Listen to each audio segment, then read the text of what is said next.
Let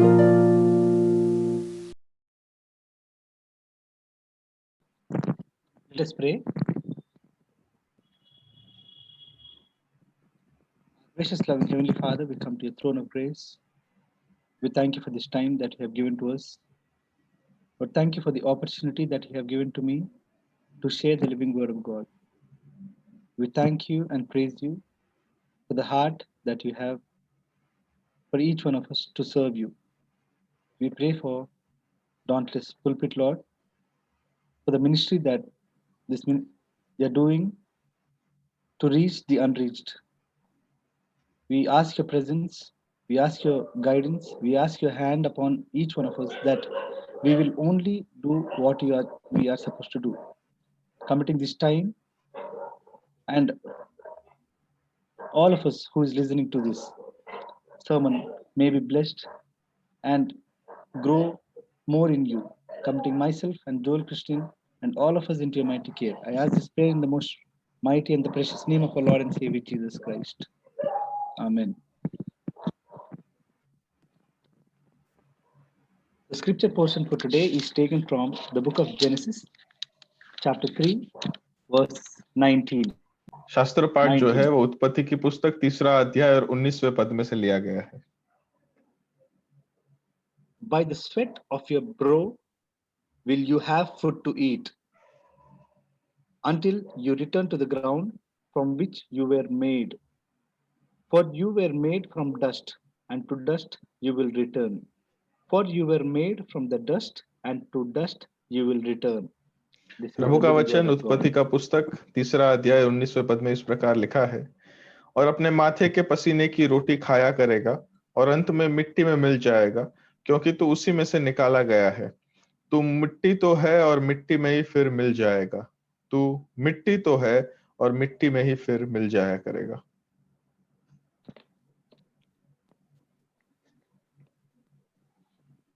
First of all, I'd like to thank God Almighty for this beautiful opportunity that He has given to me to share the Word of God.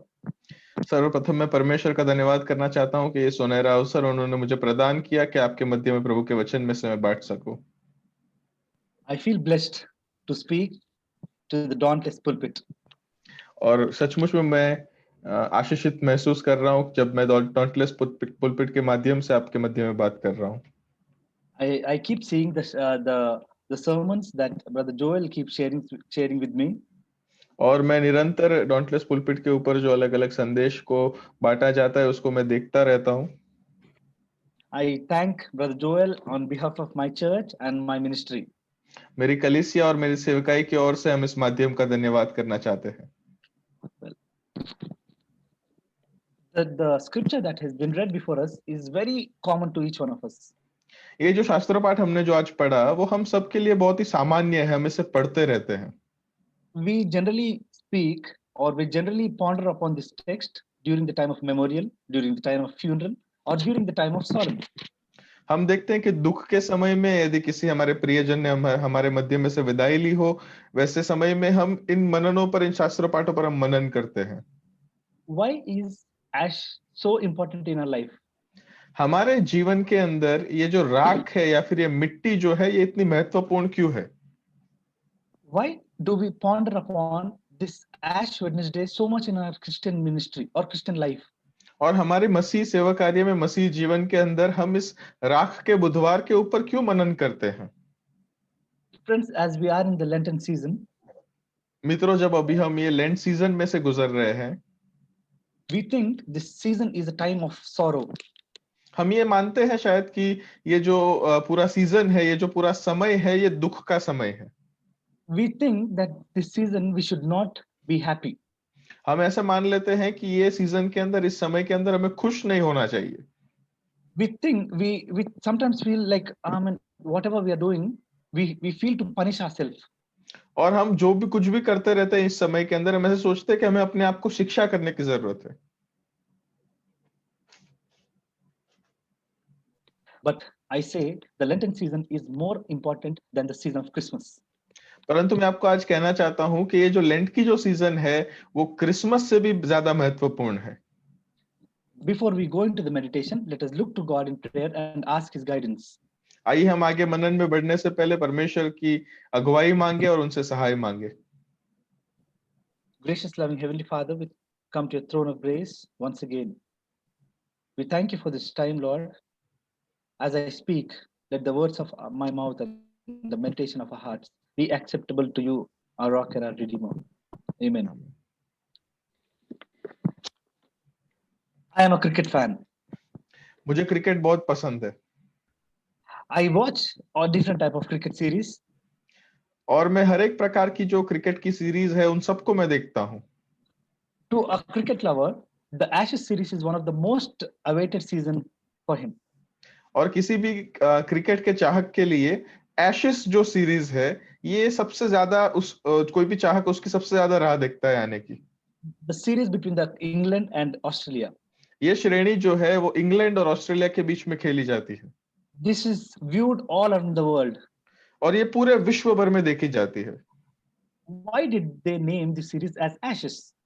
और उन्होंने इस श्रेणी का नाम ashes series क्यों रखा?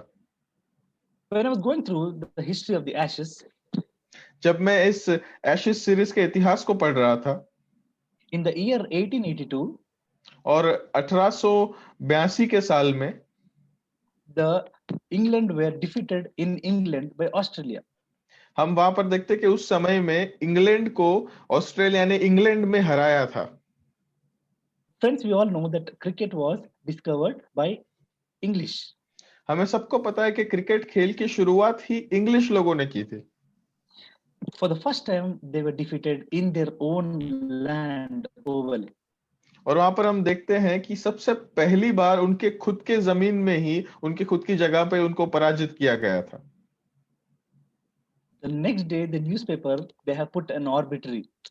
और फिर अगले दिन हर एक अखबारों के अंदर इस प्रकार का लेखन लिखा गया था, English cricket has died. जो इंग्लिश क्रिकेट जो है उसका मृत्यु हुआ है। The body is cremated. उस शरीर को उसका अंतिम देह किया गया है The ashes are taken to Australia. और जो राख है उन्हें ऑस्ट्रेलिया लेके जाया गया है। Friends, can you understand the importance of the ashes? अब आप The समझ पा रहे हैं cricket कि ये was died. एक राख का महत्वपूर्ण क्या है, कोई मरा है। It means the ash is a symbol for the death. इसका मतलब है ये जो राख है या फिर जो मिट्टी है ये मृत्यु का चिन्ह है। After 2 years, then England went to Australia and they defeated Australia. And they brought back, and the newspaper was told that the ashes have been taken back to England. और 2 साल के बाद फिर इंग्लैंड ऑस्ट्रेलिया जाके खेला था और फिर वहां पर ऑस्ट्रेलिया के लोगों को उन्होंने पराजित किया था। फिर अगले दिन अखबार में फिर से आया था कि राख को वापस ऑस्ट्रेलिया से इंग्लैंड में लाया गया है। It's been 100 years and above that even today, the Ashes is so important series in the cricketing Australia and England. और यहाँ पर हम देखते हैं 100 से अधिक साल बीत चुके हैं परंतु आज भी ये एशेस की जो श्रेणी है ये इंग्लैंड और ऑस्ट्रेलिया के बीच की जो श्रेणी है बहुत ही महत्वपूर्ण है। When we look into the Old Testament, why is this ash so important?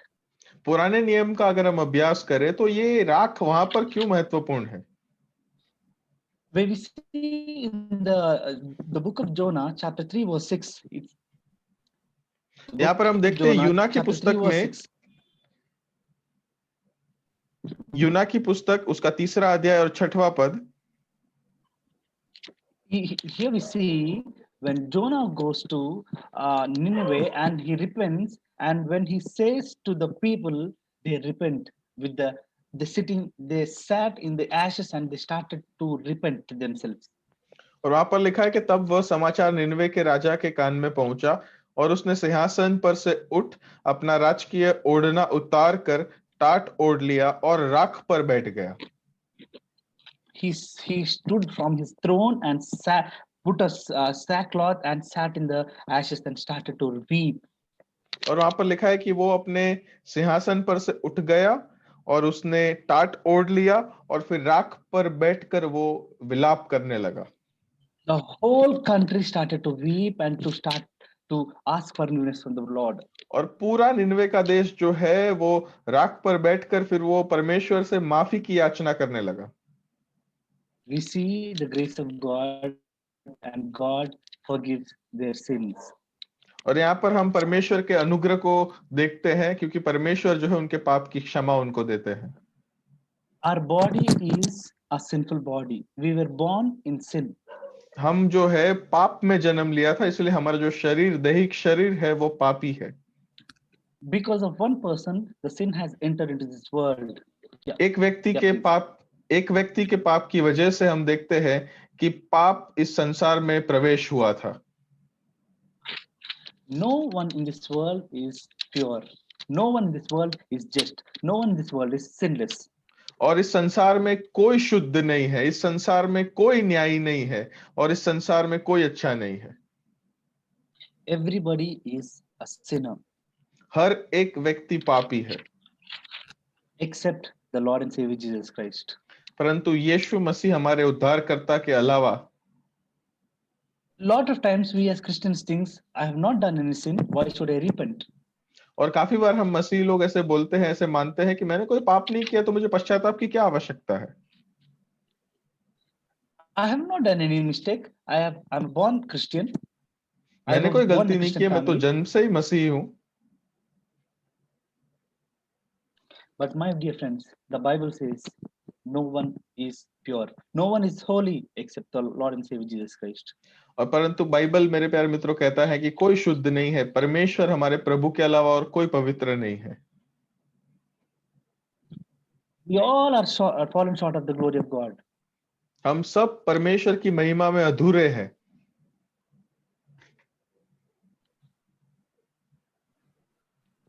We should all repent. We should इसीलिए all repent of our sinful nature. इसीलिए हम सबको पापों की पश्चाताप की आवश्यकता है। हमारा जो पापी जो स्वभाव है उसे पाप की प्रायश्चित की आवश्यकता है। When we repent, He is faithful. हम जब पापों से पश्चाताप करते हैं तब हमें जानते हैं कि परमेश्वर हमारा विश्वासु है। When we repent, He is just. हम जब पश्चाताप करते हैं हमें ये पता है कि परमेश्वर जो है वो न्यायी है। When we repent, He will accept whoever you are, whichever situation you are going through, whatever sin you have done. जब आप पश्चाताप करेंगे तो परमेश्वर हमें अपना लेगा। आप कौन सी भी परिस्थिति में से क्यों ना गुजर रहे हो, कितना भी बड़ा पाप आपने क्यों ना किया हो, परंतु आप जब पश्चाताप करेंगे आप अपना लिए जाओगे। Body is a gift from God. God has made each one of you in His own image. हमारा जो शरीर है वो परमेश्वर की ओर से हमें हमें एक भेंट के स्वरूप में दिया गया है और हमें परमेश्वर के प्रतिरूप, परमेश्वर के प्रतिमा के अनुसार बनाया गया है। Our body is made of mud. हमारा शरीर जो है वो मिट्टी से बनता है Our body is made of minerals. और हमारे शरीर में अलग अलग प्रकार के तत्व होते हैं। Then when we die, our body is going to mix in this soil and it vanishes. हमारा जो शरीर है वो मिट्टी से बना है, इसलिए मिट्टी में ही फिर से मिल जाएगा, क्योंकि हम जब मरेंगे और हमें जब गाड़ा जाएगा तब वो फिर से मिट्टी से मिल जाएगा। The text that I have taken today is we will return to the dust. और आज के लिए जो शास्त्र पाठ लिखा गया है कि हम मिट्टी में वापस जाने वाले हैं।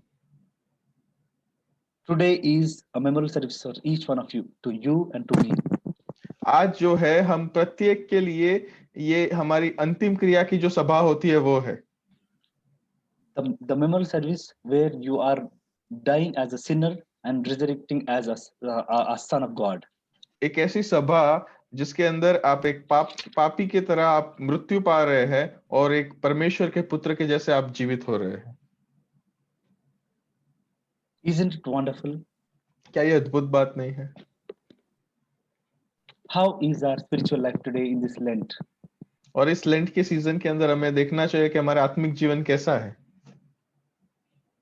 Behold, everything is all is gone and everything is ruining. We see in 1 John chapter 1 verse 9. पहला यूहन्ना 1 और 9 में लिखा है कि देखो मैं सब पुरानी चीजें चली जाएगी और सब कुछ मैं नया करूंगा। See it in the 2 Corinthians chapter 5 verse 17 that everything all has gone and I am making everything new. और दूसरा कोरिन्थियों 5:17 में भी लिखा है कि सब कुछ पुराना जो है वो निकल जाएगा और मैं सब कुछ नया बनाऊंगा। Is this Lent a godly Lent or a Lent that you are projecting yourself? क्या ये जो लेंट की सीजन है ये परमेश्वर को केंद्र स्थान में रखने वाला ऐसा सीजन है, या फिर क्या आप अपने आप की बड़ाई में से ऊपर नहीं आ रहे हैं? A lot of times when we think of Lent, we give up our food. हम काफी बार जब लेंट के बारे में सोचते हैं तो हम ज्यादातर अपने खाना छोड़ देते हैं। We think that we are doing some favor to the Lord. हम ऐसे मान लेते हैं कि ऐसा करने से हम परमेश्वर पर कोई उपकार कर रहे हैं। We think that I am being holy. हम सोचते हैं कि हम पवित्र बन रहे हैं। But the main, we are forgetting our motive, that Lent is a time where we are living, where we are getting more closer to the Lord. परंतु ये लेंट सीजन में हम एक बात जो महत्वपूर्ण है वो भूल जाते हैं कि ये सीजन के अंदर, ये समय के अंदर हमें ज्यादातर परमेश्वर के साथ निकटतम संबंध करने के लिए, संबंध प्राप्त करने के लिए हमें याचना करना चाहिए, प्रयत्न करने चाहिए। Denying ourselves and to carry his cross every day.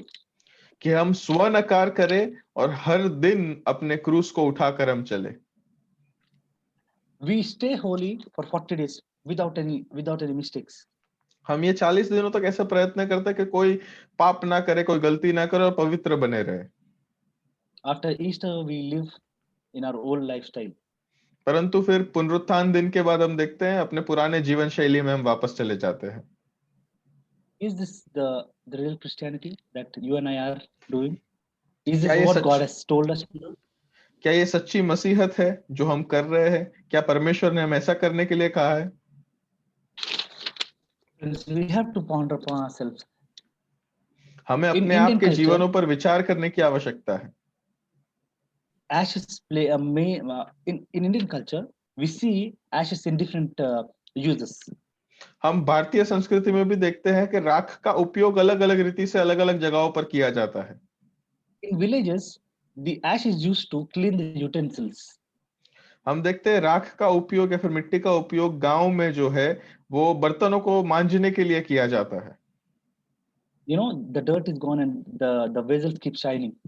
आपको पता है कि उसमें से सिर्फ गंदगी चली जाती है और जो बर्तन है वो चमकने लगते हैं। How is our life? With what are we supposed to clean ourselves?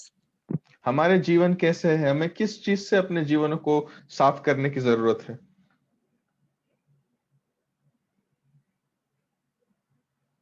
Dearly beloved, I request you all to ponder on few things during this Lenten season. मेरे प्यारे मित्रों, मैं चाहता हूं कि आप कुछ चीजों के ऊपर अपने जीवन में विचार करें इस लेंट सीजन के ऊपर जो मैं अभी आपको कहूंगा। How close are we living with the Lord during this Lenten season? इस लेंट सीजन के दरमियान हम परमेश्वर से कितने निकट रह रहे हैं? Are we meditating on His Word day and night? क्या हम उसके वचन के ऊपर दिन और रात मनन या अध्ययन कर रहे हैं? Are we living these worldly pleasures and having a godly life? क्या हम हमारी सांसारिक मनोकामनाओं को छोड़कर परमेश्वर केंद्रित जीवन को जी रहे हैं? Are we giving God the first priority in our lives? क्या हम हमारे जीवन के अंदर प्राथमिक महत्व परमेश्वर को दे रहे हैं?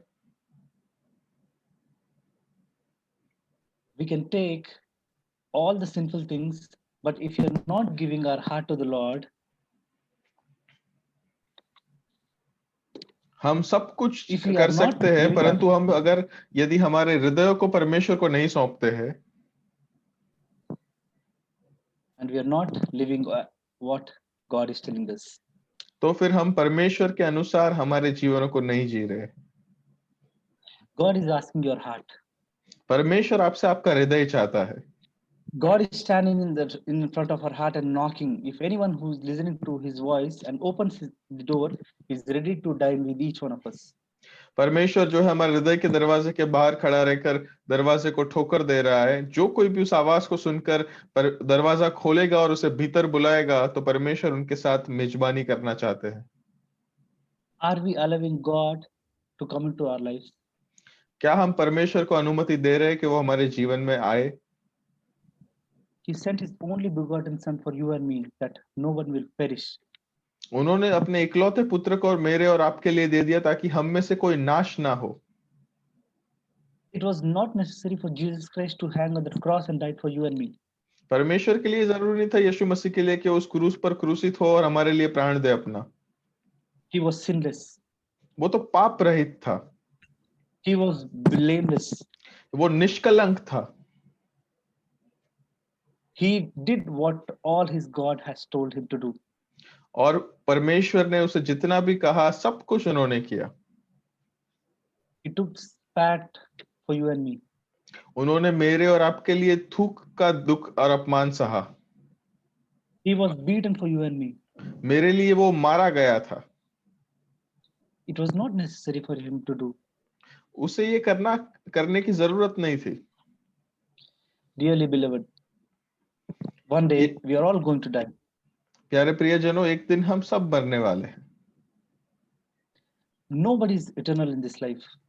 इस संसार में, इस दुनिया में कोई भी अनंतकालिक नहीं है। We as a Christians know if we repent our sins, we will have eternal life. If we do not repent our sins, we will have hell. हम मसीहों को पता है यदि हम हमारे पापों से पश्चाताप करेंगे तो हमें अनंतकालिक जीवन मिलेगा। यदि हम पश्चाताप नहीं करेंगे तो हमारे लिए नरक है। Yet we do not repent our sins. ये जानने के बावजूद भी हम हमारे पापों से पश्चाताप नहीं करते हैं। We think when we just die, before we die, we Lord forgive, and we think we are into the heaven. और हम ऐसे मान लेते हैं कि जीवन के अंत के कुछ ही क्षणों पहले हम बोल दें कि परमेश्वर माफ कर दो, और परमेश्वर माफ कर देगा और हम स्वर्ग में चले जाएंगे। Bible says death will come like a thief. Bible में लिखा है कि ये जो मृत्यु है वो एक चोर के समान आएगी। You don't know when your death will come. आपको नहीं पता मृत्यु आपके दरवाजे पर कब दस्तक लेगी। But we should be ready anytime to enter into the kingdom of God only if we repent our sins and accept Him as our Lord and Savior Jesus Christ. परंतु हमें हर एक दिन, हर एक समय हमें तैयार रहना चाहिए परमेश्वर के राज्य में प्रवेश करने के लिए, और वो प्रवेश करने के लिए हमें परमेश्वर यीशु मसीह को हमारे जीवन में उद्धारकर्ता के तौर पर ग्रहण करने की आवश्यकता है। If you are fasting during this Lent, may God bless you. यदि आप इस उपवास लेंट सीजन के अंदर आप अगर उपवास करें तो परमेश्वर आपको आशीष दे। If you are giving anything that is hindering your faith, may God bless you. अगर आप विश्वास के अवरोध के प्रति जो भी चीजें आपके जीवन में आ रही है उसे अगर आप छोड़ रहे हैं तो परमेश्वर आपको आशीष दे। But think for a moment, is your life being acceptable to Him or not? परंतु एक क्षण आप विचार कीजिए कि क्या आपका जीवन परमेश्वर की नजर में स्वीकृत है या नहीं। If you leave your bad habit, doesn't mean that you're saved. यदि आप अपनी गंदी आदत को छोड़ देंगे तो इसका मतलब ये नहीं कि आप बचा लिए गए हैं। Only if you repent with your mouth and say, Lord, come to my heart and I want you. यदि आप जब तक अपने हृदयों के अंदर व्यक्तिगत रीति से पापों का प्रायश्चित नहीं करते हैं और अपने जुबानों से जब तक आप बोलते नहीं है कि परमेश्वर आप मेरे जीवन में आइए, मुझे आपकी जरूरत है, I will never do this mistake again in my life. मैं मेरे जीवन में फिर से एक बार ये गलती कभी नहीं करूंगा, I will live according to your will. मैं आपकी इच्छा के अनुसार मेरे जीवन को जीऊंगा। If you say this prayer and He is ready to accept you and to allow you into the kingdom of God. यदि आप ये प्रार्थना करेंगे तो वो आपको स्वीकार करने के लिए, अपने राज्य में प्रवेश देने के लिए वो तैयार है। Lot of times we think that God has not called each one of us. बहुत सारी बार हम ऐसे सोचते हैं कि परमेश्वर ने सबको नहीं बुलाया है। God only called like few particular people to do this ministry or to do His work. कि परमेश्वर ने कुछ ही चुनिंदा लोगों को चुना और उन्हें बस अपनी सेवकाई करने के लिए बुलाया है। Jeremiah 1:5 says, even before you were born, I have formed you. I have known you by your name. यिर्मयाह 1:5 में लिखा है कि तुम्हारे जन्म से पहले मैंने तुम्हें जाना है, मैं तुमसे नाम से पहचानता हूं। God, even before you were born, knows each one of us. He knows how much hair you have on our head. और परमेश्वर हमारे जन्म से पहले हम प्रत्येक को व्यक्तिगत रीति से जानते हैं। हमारे सरों पर जो बाल है वो भी उनको पता है कितने हैं। If you give your life to Him, He is going to bless each one of us. यदि आप अपने जीवन का समर्पण उन्हें करेंगे तो वो आपको आशीष देगा। Let this Lenten season be a time where you meet God personally and enter into His kingdom. ये लेंट सीजन ऐसा होने पाए कि आप उनके साथ एक व्यक्तिगत संबंध में आप प्रवेश करें और उसके साथ साथ आपके जीवन में आप उन्हें आप ग्रहण कीजिए। If you repent your sins and if you live according to, to the word, God is going to have dinner with you. यदि आप अपने पापों का प्रायश्चित करेंगे, यदि आप अपने जीवन को बदलेंगे, तो परमेश्वर आपके साथ मेजबानी करने के लिए तैयार है। As a Christians, our only work in this world is to proclaim His word. एक मसीह व्यक्ति होने के नाते इस संसार में हमारा एकमात्र कार्य है और वो ये है कि हम उनके वचन का प्रचार करें। You may be a full-time pastor, you may be doing a business, you may be a student, but our life should be a testimony to this world. आप शायद एक पूर्ण समय सेवक हो, या फिर आप कोई व्यवसाय में हो, या फिर आप कोई शिक्षा ग्रहण कर रहे हो, परंतु कोई भी समय के अंदर, कोई भी चीजों के अंदर आपको हमेशा एक बात याद रखना है कि आपकी जीवन इस संसार के लिए एक गवाही के रूप, एक साक्षी के रूप होना चाहिए। The founder of Methodist Church, Reverend John Wesley, says in his sermon, Methodist कलीसिया के स्थापक रेवरेंड जॉन वेस्ली अपने एक संदेश में इस प्रकार कहते हैं, do all good you can. तुमसे जितना अच्छा हो सके उतना तुम करो। In all the ways you can. हर एक रीति से तुम करो। To all the souls you can. हर एक आत्माओं को तुम जितना कर सको उतना करो। In every place you can. जितनी जगह आप जाओ वहां पर आप अच्छा करो। At all the times you can. और हर एक समयों में आप जितना कर सको उतना करो। With all the zeal you can. और आप में जितनी भी उत्कंठता हो, जितनी भी उत्साह हो, उससे आप वो करो। As long as ever you can. और जितने लंबे तक आप कर सको, जितने तक आप में दम हो उतना आप करो। I would like to end with a small question. एक छोटे से प्रश्न के साथ मैं आज के मनन का अंत करना चाहता हूं। When we all die one day, जब एक दिन हम सब मर जाएंगे, when we all leave this world, जब हम सब इस संसार को छोड़ देंगे, if somebody is writing our autobiography, if somebody is writing our biography, यदि कोई हमारी आत्मकथा लिख रहा हो, what is the title that they are going to give to each one of us? तो हम में से प्रत्येक की आत्मकथा को शीर्षक किस प्रकार से वे देंगे? Will our biography be a blessing to others, or will it be a useless book? क्या हमारी आत्मकथा दूसरों के लिए एक आशीष का कारण बनेगी, या फिर कोई ऐसे ही निकम्मी सी किताब बन के रह जाएगी? Let each one of us be a blessing to others. हम में से प्रत्येक व्यक्ति एक दूसरे के लिए हमेशा आशीष का कारण ही बने। Let each one of us build the kingdom of God in this earth. और इस संसार के अंदर हम प्रत्येक के द्वारा परमेश्वर के राज्य का बांधकाम होने पाए। Despite of which denomination you belong to. आप किसी भी धार्मिक संप्रदाय के भाग क्यों ना हो। Let us all worship our Lord and Savior Jesus Christ with one accord and with one heart. एक हृदय में और एक मन के और एक चित्त के होकर आइए हम सब हमारे परमेश्वर, हमारे प्रभु यीशु मसीह की सेवकाई में आगे बढ़े। So that the name of the Lord will be in this earth forever and ever. जिससे कि हमारे प्रभु परमेश्वर का नाम इस संसार में हमेशा हमेशा के लिए रहेगा। May this land be a blessing to each one of us. परमेश्वर हम सबको आशीष दे, इस लेंट की सीजन हम सबके लिए आशीषित बनाए। And happy Easter in advance to you all. और आप सबको पुनरुत्थान के दिन की बधाइयां अभी से ही। Thank you very much. May God bless each one of us. प्रभु हम सबको आशीष दे। We'll close with the word of prayer. Lord, we want to say thank you for this beautiful time that you have given to us. We thank you for this time that you have given to us, Lord, to ponder upon your word. We ask your blessings upon each one of us. Let the words that have been spoken may be blessing to each one of us. And may this sermon be a blessing to each one of us, so that whoever may listen to this may know you personally and give their hearts to you, committing all of us, especially the Dauntless Pulpit Ministry, into your mighty care. Let this ministry be a blessing to each one of us. As this prayer is the most precious in the mighty name of our Lord and Savior Jesus Christ. Amen. Amen.